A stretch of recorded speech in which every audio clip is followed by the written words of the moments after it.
नमस्कार, जय हिंद प्यारे साथियों। स्वागत है आप सभी मित्रों का स्टडी वेव्स के ऑफिशियल प्लेटफॉर्म पर। मैं सुधांशु पटेल आप सभी प्यारे मित्रों का आज के सेशन में स्वागत करता हूं। आशा करते हैं आप सभी लोग स्वस्थ होंगे और अपनी तैयारी बढ़िया तरीके से कंटिन्यू कर रहे होंगे। दोस्तों, अगर हम आपसे बातचीत करें तो हम लोग राष्ट्रपति के बारे में अनुच्छेद 52 से लेकर 62 तक, और उसके बाद अगर हम आपसे बातचीत करें उपराष्ट्रपति के बारे में 62 या 63 से लेकर 71 तक, हमने इतनी बातचीत कर ली थी। आज के सेशन में हम उसी सेगमेंट को आगे बढ़ाएंगे और आज के सेशन में हम डिस्कस करेंगे राष्ट्रपति की शक्तियां एवं कार्य। तो आज हम कुछ आर्टिकल विशेष नहीं डिस्कस करेंगे, पहले एक ओवरऑल समराइज कर लेते हैं कि राष्ट्रपति की शक्तियां क्या हैं एवं कार्य क्या हैं। उसके बाद फिर हम इसको क्या करेंगे, सेगमेंटल रूप में डिवाइड करके हम इसको पढ़ लेंगे। तो चलिए हम शुरू करते हैं सेशन को ज्यादा समय न लेते हुए। जब हम आपसे बात करते हैं राष्ट्रपति की शक्तियां एवं कार्य को, तो आप राष्ट्रपति की शक्तियों या कार्यों को कई हिस्सों में बांटकर क्या कर सकते हो, कई हिस्सों में बांटकर पढ़ सकते हो। ठीक है, एक मिनट रुकिएगा, थोड़ा सा ये है। हाँ, राष्ट्रपति की शक्तियां या कार्यों को आप कई हिस्सों में बांटकर पढ़ सकते हो। जैसे मैं पहली शक्ति के बारे में जब आपसे बात करता हूं तो सबसे पहली शक्ति बताता हूं, क्षमादान की शक्ति। राष्ट्रपति की क्षमादान की शक्ति, क्षमादान की शक्ति।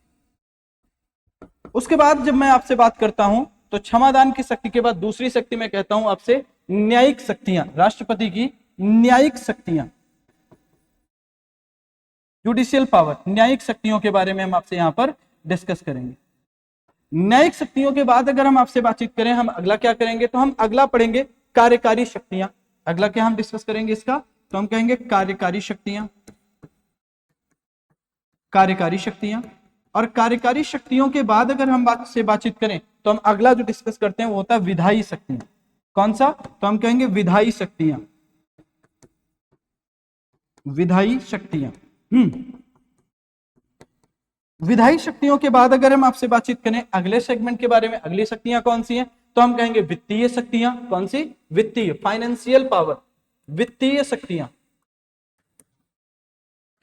और वित्तीय शक्तियों के बाद अगर हम आपसे बातचीत करें तो हम अगला जो डिस्कस करते हैं वो होता है कूटनीतिक शक्तियां। अगला क्या डिस्कस करते हैं, तो हम यहां पर कहेंगे आपसे कूटनीतिक शक्तियां, कूटनीतिक शक्तियां। और नेक्स्ट और लास्ट शक्तियों के बारे में बातचीत करें तो आप क्या डिस्कस करते हो, तो अगला जो होता है वो आपातकालीन शक्तियों के बारे में हम यहां पर डिस्कस करते हैं। कौन सी, तो हम कहेंगे इमरजेंसी पावर या आपातकालीन शक्तियां, आपातकालीन शक्तियां। तो ये हमको क्या करना है, इनके बारे में, इन शक्तियों के बारे में ओवरऑल एक व्यू मिल जाए, एक नजर पड़ जाए। तो अगर यहां से कुछ क्वेश्चन बने तो आप कम से कम बनाने की स्थिति में रहो। तो सबसे पहला हम पढ़ना शुरू करते हैं क्षमादान की शक्ति के बारे में। तो सबसे पहला जब हम आपसे बात करते हैं क्षमादान की शक्ति, देखिए क्षमादान की शक्ति के बारे में बातचीत करें तो क्षमादान की शक्ति जो है इसके बारे में अनुच्छेद 72 बात करता है। आर्टिकल 72 में बातचीत करा गया। आर्टिकल 72 क्षमादान की शक्ति को एक्सप्लेन करते हुए क्या कहता है कि राष्ट्रपति जो है वो संघ सूची के मामलों में, जैसे आपको पता है कि भाई शक्तियों का विभाजन भारत में संघ सूची, राज्य सूची और समवर्ती सूची के रूप में किया है।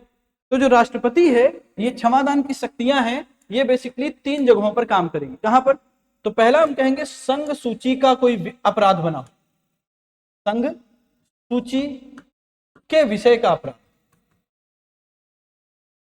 के विषय में अपराध बना, तो ऐसी स्थिति में राष्ट्रपति क्या कर सकते हैं, व्यक्ति को क्षमा कर सकते हैं। दूसरा, राष्ट्रपति सैन्य न्यायालय, जो मिलिट्री कोर्ट्स होती हैं, सैन्य न्यायालय के संबंध में कोई अपराध आपका हुआ हो और उसके संबंध में राष्ट्रपति क्या कर सकते हैं, क्षमादान की शक्तियां दे सकते हैं।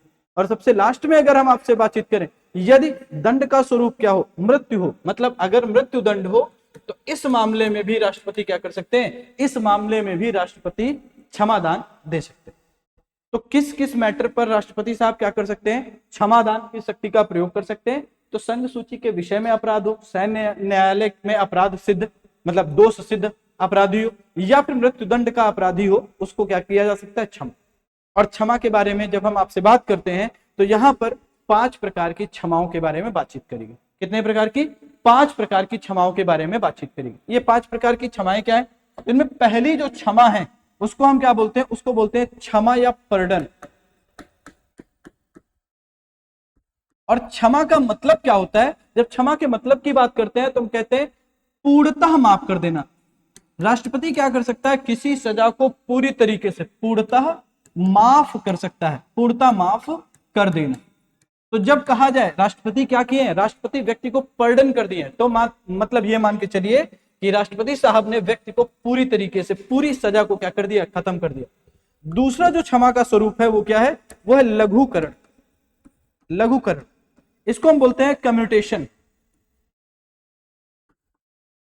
कम्यूटेशन का मतलब क्या होता है? तो कहते हैं कि भैया सजा की प्रकृति को बदल देना। राष्ट्रपति जब क्या करें, लघुकरण शब्द का इस्तेमाल किया जाए व्यक्ति की सजा के संबंध में, तो हम कहेंगे सजा की प्रकृति को बदल दिया गया। सजा की प्रकृति को क्या किया गया? प्रकृति को बदल दिया गया।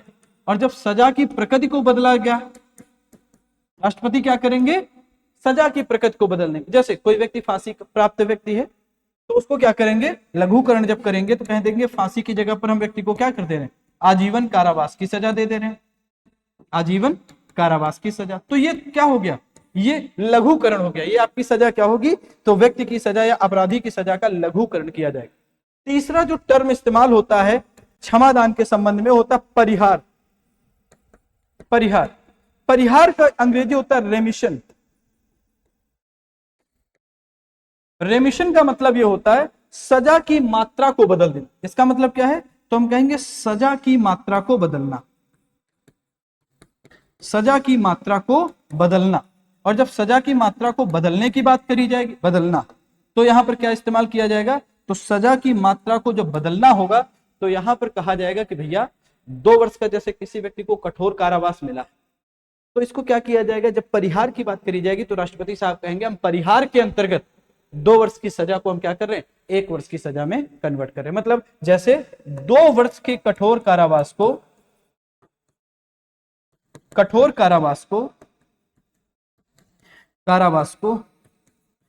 1 वर्ष के कठोर कारावास में 1 वर्ष के कठोर कारावास में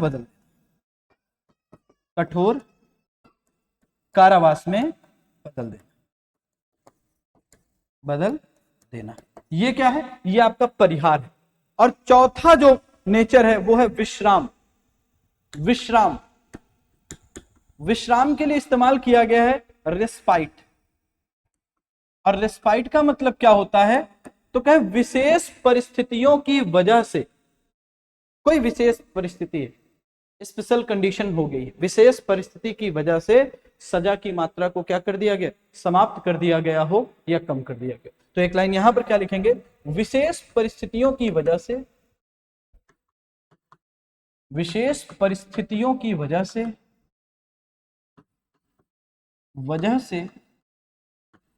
सजा की मात्रा को कम करना। सजा की मात्रा को कम करना। सजा की मात्रा को कम करना।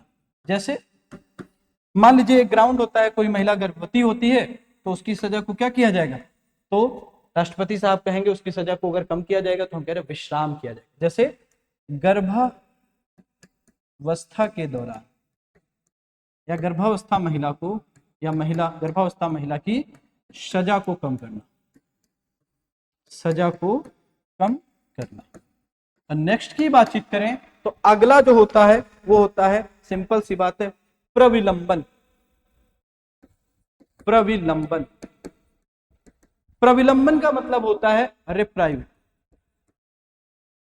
रिप्राइव, रिप्राइव का क्या मतलब होता है? किसी दंड को कुछ समय के लिए टालना।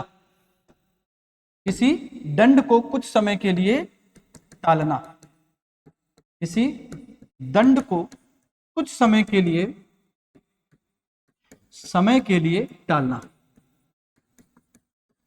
टालना। ये क्या होता है? ये आपका होता है प्रविलंबन। बेसिकली जैसे मृत्यु दंड को क्या कर देना? टाल देना कुछ समय के लिए। जैसे मृत्यु दंड को क्या करना? मृत्यु दंड को कुछ समय के लिए टालना। कुछ समय के लिए टालना। मृत्यु दंड को कुछ समय के लिए टालना। ये क्या होगा? ये प्रविलंबन हो जाएगा, इसको रिप्राइव के रूप में आप ट्रीट करोगे। इसके रूप में, रिप्राइव के रूप में ट्रीट। तो राष्ट्रपति बेसिकली क्या कर सकता है, क्षमादान की शक्ति के अंतर्गत 5 प्रकार से क्षमाओं को कम कर सकता है, समाप्त कर सकता है, ठीक है, अवधि चेंज कर सकता है, इस प्रकार का काम कर सकता है। और ये शक्तियां राष्ट्रपति अपने मन से प्रयोग नहीं करेगा, मंत्रिपरिषद की सलाह से करेगा। किसकी सलाह से करेगा, मंत्रिपरिषद की सलाह से करेगा। तो एडवाइस की बात करी गई है, एडवाइस पर अपने मन से इन शक्तियों का प्रयोग नहीं करेगा, क्योंकि देश में स्थिति यानी कि बेसिकली गृह मंत्री साहब की सलाह पर यह काम होगा और बाकी चीजें जो होगी वो आगे करेंगे, ठीक है। अब हम आगे पढ़ने जा रहे हैं। अगला जो है, दूसरा जो है वो क्या है, दूसरा है न्यायिक शक्तियां। ये देखो दूसरा क्या है, न्यायिक शक्तियां। तो राष्ट्रपति की न्यायिक शक्तियां क्या है, जरा देखते हैं। राष्ट्रपति की न्यायिक शक्तियों के बारे में देखते हैं। तो अगली हेडिंग करो, राष्ट्रपति की न्यायिक शक्तियां। राष्ट्रपति की न्यायिक शक्तियां, judicial power of president. Judicial power of president. अब जुडिशियल पावर ऑफ प्रेसिडेंट, तो राष्ट्रपति की न्यायिक शक्तियों को आप 3 भागों में बांटकर पढ़ो। क्या होगा, सबसे पहला तो हम कह देंगे न्यायाधीशों की नियुक्ति। न्यायाधीशों की नियुक्ति। दूसरे की बातचीत करें तो दूसरा क्या है, हम कहेंगे राष्ट्रपति के पास सुप्रीम कोर्ट से सलाह लेने की शक्ति है। सुप्रीम कोर्ट से सलाह लेने की शक्ति, लेने की शक्ति। राष्ट्रपति किसी मुद्दे पर सुप्रीम कोर्ट से सलाह ले सकते हैं, लेकिन उस सलाह को मानने के लिए क्या है, बाध्य नहीं। लेकिन सलाह को मानने के लिए बाध्य नहीं होगा, लेकिन सलाह को मानने के लिए बाध्य नहीं होगा। बाध्य नहीं होगा। और नेक्स्ट की बातचीत करें और तीसरी शक्ति के बारे में, तो तीसरी शक्ति क्या है, तो हम यहां पर कहेंगे किसी अपराध के लिए दोष सिद्ध व्यक्ति को माफ करना। किसी अपराध के लिए, किसी अपराध के लिए दोष सिद्ध व्यक्ति को माफ करना। दोष सिद्ध व्यक्ति को माफ करना, माफ करना। और ये जो दोष सिद्ध व्यक्ति को माफ करना, इसके बारे में जब हम आपसे बात करते हैं तो यही आपका अनुच्छेद 72 आर्टिकल 72, इसी व्यक्ति के बारे में क्षमा का प्रयोग किया जाता है। सुप्रीम कोर्ट से सलाह लेने की शक्ति, अगर काउंसिल ऑफ मिनिस्टर को, मंत्रिपरिषद को ऐसा लगता है कि भाई जुडिशरी को लेकर किसी मामले में हम, मंत्रिपरिषद और जुडिशरी का मतभेद हो सकता है, तो मंत्रिपरिषद क्या कर सकती है, पहले से ही राष्ट्रपति साहब से निवेदन करके या राष्ट्रपति साहब से प्रपोजल के माध्यम से सुप्रीम कोर्ट से सलाह ले सकती है। और ये कौन सा आर्टिकल कहता है, ये आर्टिकल 143 143 अनुच्छेद में ऐसी बात करी गई। और अगला है न्यायाधीशों की नियुक्ति की शक्ति। तो प्रेसिडेंट क्या करेंगे, न्यायाधीशों को नियुक्त करेंगे। मतलब जो नाम मोहर पद होगा वो राष्ट्रपति के नाम से ही होगा। और बेसिकली आर्टिकल 124 124 का खंड जो 2 है, खंड जो 2 है वो किसकी बात करता है, न्यायाधीशों की नियुक्ति के बारे में बात आपसे करता है। तो राष्ट्रपति की न्यायिक शक्तियों में क्षमादान की शक्ति, सुप्रीम कोर्ट से सलाह लेने की शक्ति, और सलाह देगा सुप्रीम कोर्ट, सलाह मानने के लिए राष्ट्रपति बाध्य नहीं होगा। और अगला है न्यायाधीशों की नियुक्ति के संबंध में, जब हम यहां पर आपसे बात करते हैं न्यायाधीशों की नियुक्ति के संबंध में हम बातचीत करते हैं, ठीक है। अगला है कार्यकारी शक्तियों के बारे में। अगला क्या है, कार्यकारी शक्तियां।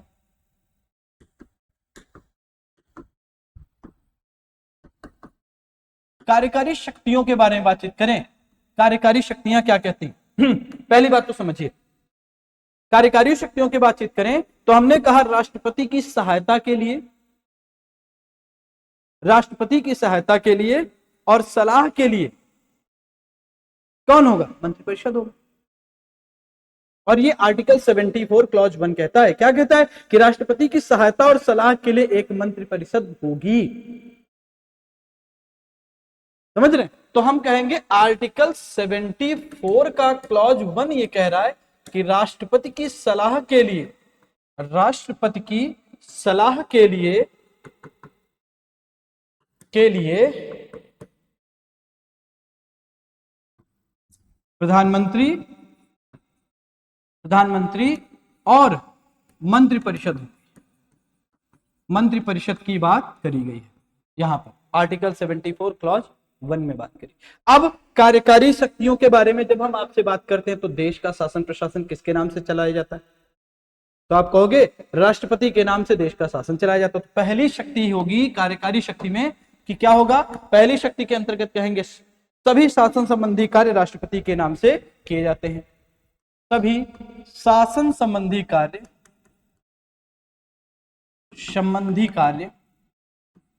किसके नाम से किए जाते हैं? राष्ट्रपति के नाम से किए जाते हैं। राष्ट्रपति के नाम से किए जाते हैं। ठीक है। फिर अगला attorney general of India AGI या भारत के महान्यायवादी की नियुक्ति, भारत के महान्यायवादी की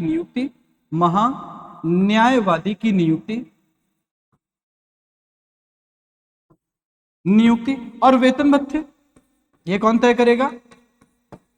और वेतन ये सब का सब राष्ट्रपति साहब तय करेंगे।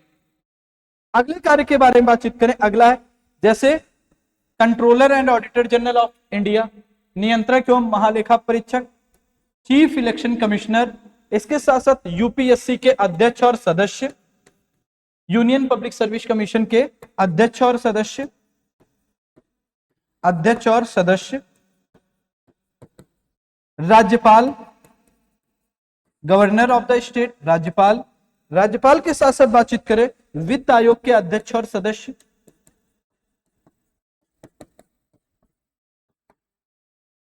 वित्त आयोग के अध्यक्ष और सदस्य की नियुक्ति करता है या की नियुक्ति, यह भी कार्य है। कार्यकारी शक्तियों के अंतर्गत भारत में जितने भी इंपॉर्टेंट आप देखोगे टर्म्स होंगे उनको कौन पोस्ट होंगी वो सब भारत के राष्ट्रपति के द्वारा अपॉइंट करें। अगली बातचीत करें। अगला आप देखोगे national commission of scheduled caste, national commission of backward classes. हाँ, और इसके साथ साथ अगर हम आपसे बातचीत करें तो इन आयोगों की नियुक्ति कौन करता है? आयोगों की नियुक्ति भी राष्ट्रपति के नाम से, राष्ट्रपति के द्वारा की जाती है। एक ये कार्य हो गया। अगली बातचीत करें। अगला जो है वो है भैया अंतरराज्यीय परिषद का गठन करना। राष्ट्रपति क्या कर सकता है? राष्ट्रपति अंतरराज्यीय परिषद का गठन कर सकता है। परिषद का गठन करना ये भी इसका कार्य है, राष्ट्रपति का कार्य है, कार्यकारी कार्य में। अगले कार्य के बारे में बातचीत करें। किसी भी क्षेत्र को अनुसूचित क्षेत्र के रूप में घोषित करना, अनुसूचित क्षेत्र के रूप में घोषित करना, यह भी कौन करेगा? यह भी आप देखोगे राष्ट्रपति करेगा। अभी आप लद्दाख वाला मुद्दा देख रहे हो सोनम वांगचुक को लेकर। सोनम वांगचुक जी लद्दाख को लेकर क्या कर रहे हैं? अनशन कर रहे हैं।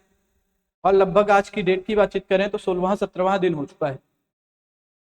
और भारत सरकार से क्या चाह रहे हैं? भारत सरकार से बेसिकली जो भारत सरकार ने इससे पहले जो इलेक्शन हुए थे वहां के लोकेलिटी के, उसमें जो भी भारत सरकार ने वादा किया था उन्हीं वादों को लेकर बात कर रहे हैं। अब भारत सरकार देखिए इस पर क्या ही स्टैंड लेती, और बेसिकली एक ये भी मांग कर रहे हैं कि लद्दाख को अनुसूचित 6 के अंतर्गत क्या किया जाए? डाल दिया जाए। अगली अगर हम आपसे बातचीत करें, अगला जो है पीएम को नियुक्त करेगा। राष्ट्रपति क्या करेगा? पीएम को नियुक्त करेगा। पीएम की नियुक्ति कहां से होगी? Article 75 clause 1। भारत का एक प्रधानमंत्री होगा और प्रधानमंत्री की सलाह से राष्ट्रपति मंत्रिपरिषद के सदस्यों को क्या करेगा? बेसिकली नियुक्त करेगा। और प्रधानमंत्री की सलाह पर अन्य मंत्रियों की नियुक्ति करना,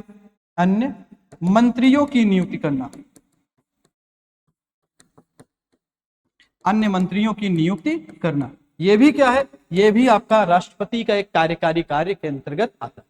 तो ये राष्ट्रपति के कार्यकारी कार्य की एक लिस्ट रही, एक सूची रही। ठीक है। आगे बातचीत करें, अगला जो है विधायी शक्तियों के बारे में हम आपसे बातचीत करने चले। अगली हेडिंग करो विधायी शक्तियां, राष्ट्रपति की विधायी शक्तियां, लेजिस्लेचर पावर, विधायी शक्तियां। ये विधायी शक्तियां क्या है राष्ट्रपति की? तो सबसे पहली बात है, सबसे पहला हम क्या कहेंगे भैया, संसद की बैठक बुलाएगा। राष्ट्रपति क्या करेगा? संसद की बैठक बुलाता है, ठीक है। संसद की जब बैठक बुलाएगा तो संसद में कुछ हो सकता है, जैसे एग्जाम्पल की बातचीत करें तो हम कहेंगे भैया संसद को स्थगित कर सकता है राष्ट्रपति। संसद का हम क्या कर सकते हैं? विघटन कर सकता है राष्ट्रपति, विघटन कर सकता है। और इसके साथ साथ अगर हम आपसे बातचीत करें, संयुक्त अधिवेशन भी ये बुला सकता है राष्ट्रपति, संयुक्त अधिवेशन भी बुला सकता है। ये सारे काम विधायी कार्य के अंतर्गत आएंगे। दूसरा महत्वपूर्ण कार्य की बातचीत करें, दूसरा जो कार्य है, संसद का प्रथम अधिवेशन संबोधित करेगा राष्ट्रपति। संसद का प्रथम अधिवेशन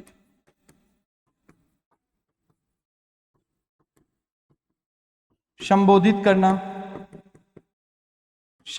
करना, ये राष्ट्रपति का क्या है? एक और कार्य। अगली बातचीत करें नेक्स्ट के बारे में, अगला कार्य क्या है? तीसरे कार्य में बातचीत करें, लोकसभा अध्यक्ष तथा उपाध्यक्ष की अनुपस्थिति में, लोकसभा के अध्यक्ष और उपाध्यक्ष की अनुपस्थिति में, उपाध्यक्ष की अनुपस्थिति में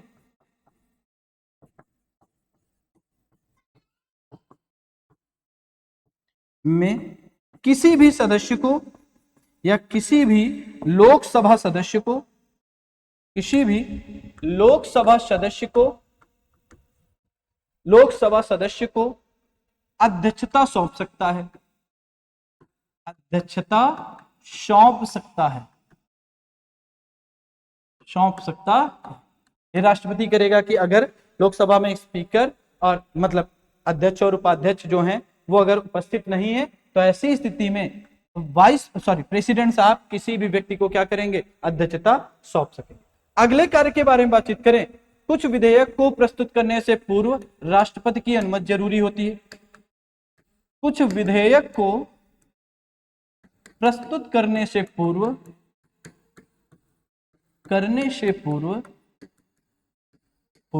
राष्ट्रपति की अनुमति आवश्यक होती है, कुछ विधेयक जो पारित करे जाएंगे उनसे पहले परमिशन ली जाएगी, किसकी? राष्ट्रपति की। अगले फंक्शन की बात करें तो विधेयक को क्या करेगा? राष्ट्रपति विधेयक को पारित कर सकता है, सुरक्षित रख सकता है, विधेयक को पारित कर सकता है साइन करके तो अधिनियम बन जाएगा, पारित कर सकता है। मान लीजिए कोई शंका हो रही है तो सुरक्षित रख सकता है कि भैया हम विचार कर रहे हैं, सुरक्षित रख सकता है कि भाई इसमें शंका है, हम विचार विमर्श करके हम आपको इसमें सोच विचार करके आगे आपको निर्णय बताएंगे। और अगर हम आपसे बातचीत करें, राष्ट्रपति अध्यादेश जारी कर सकता है, अध्यादेश जारी करने की शक्ति। और क्या कहा जाता है कि जब संसद का सत्र संचालन में नहीं हो, संसद का कार्य नहीं चल रहा हो, तो ऐसी स्थिति में किसी अति महत्वपूर्ण विषय पर प्रेसिडेंट साहब क्या कर सकते हैं? अध्यादेश या अल्प अवधि का कानून बना सकते हैं, और ये आर्टिकल 123 के अंतर्गत पावर प्राप्त है। अगली बातचीत करें नेक्स्ट के बारे में तो हम कहेंगे भैया ये क्या कर सकता है? UPSC, union public service commission, controller and auditor general of India, वित्त आयोग, फाइनेंस कमीशन से रिपोर्ट्स मांग सकता है। क्या कर सकता है? रिपोर्ट मांग सकता है। ये आपकी विधायी शक्तियों के अंतर्गत आती है। राष्ट्रपति की ये क्या है? ये सब की सब विधायी शक्तियों के अंतर्गत हम कैलकुलेट करते हैं, ये सब की सब राष्ट्रपति की विधायी शक्तियां होती हैं, ठीक है। अगली अगर हम आपसे बातचीत करें, अगला हम जो बातचीत करने चले वो है वित्तीय शक्तियों के बारे में। अगला क्या है? वित्तीय शक्तियां, फाइनेंशियल पावर। तो राष्ट्रपति की वित्तीय शक्तियां, और वित्तीय शक्तियों के बारे में जब हम आपसे बातचीत करते हैं, फाइनेंशियल पावर्स की बातचीत करते हैं, तो सबसे पहला अगर हम आपसे बात करें, धन विधेयक राष्ट्रपति की पूर्व अनुमति से प्रस्तुत किया जाता है। धन विधेयक,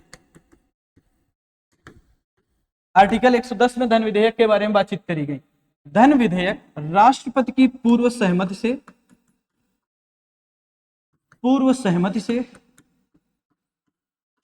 से प्रस्तुत होता है,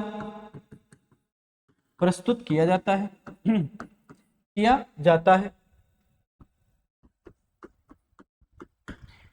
केंद्रीय बजट को संसद के समक्ष रखता है। राष्ट्रपति क्या करेगा? केंद्रीय बजट को संसद के समक्ष रखता है।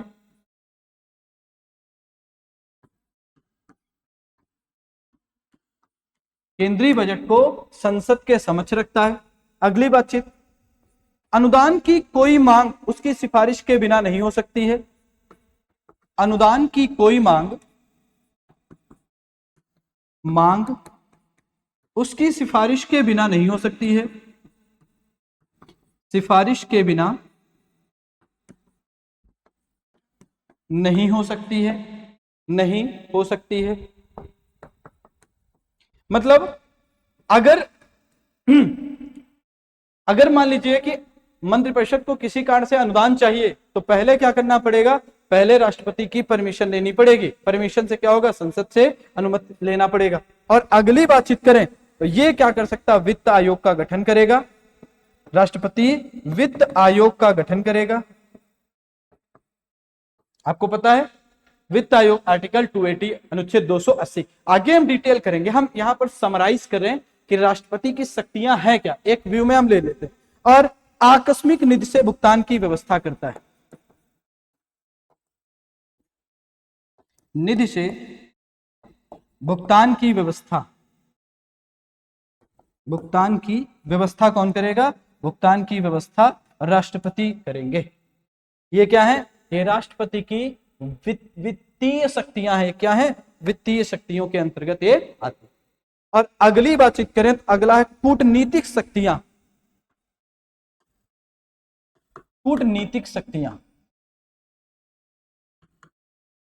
कूटनीतिक शक्तियों के बारे में जब हम आपसे बातचीत करते हैं तो कूटनीतिक शक्तियां क्या हैं? तो अंतरराष्ट्रीय संधियों व समझौते राष्ट्रपति के नाम पर होते हैं। अंतरराष्ट्रीय संधियां व समझौते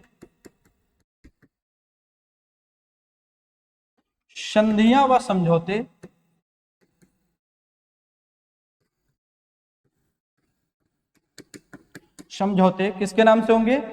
समझौते राष्ट्रपति के नाम से होते हैं।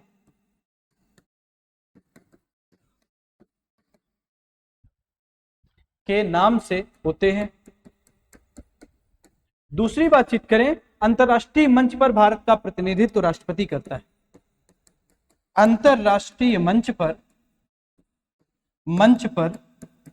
भारत का प्रतिनिधित्व राष्ट्रपति करता है। कौन करता है? राष्ट्रपति करता है। ये कूटनीतिक शक्तियों के अंतर्गत आता है। और अगली बातचीत करें तो अगला है सैन्य शक्तियां। राष्ट्रपति की सैन्य शक्तियां क्या होती हैं? मिलिट्री पावर की जब बातचीत करें तो सैन्य शक्तियों में सबसे पहली शक्ति है कि राष्ट्रपति साहब क्या होंगे?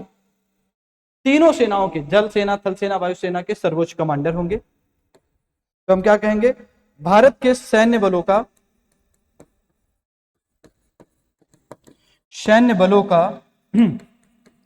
सर्वोच्च कमांडर होगा।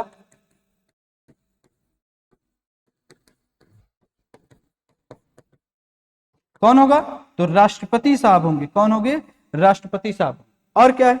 इसके साथ साथ अगर हम आपसे बातचीत करें तो यह थल सेना, जल सेना, एडमिरल, यहां पर जनरल, यहां पर एडमिरल, जल सेना, वायु सेना, एयर चीफ मार्शल, वायुसेना के प्रमुख की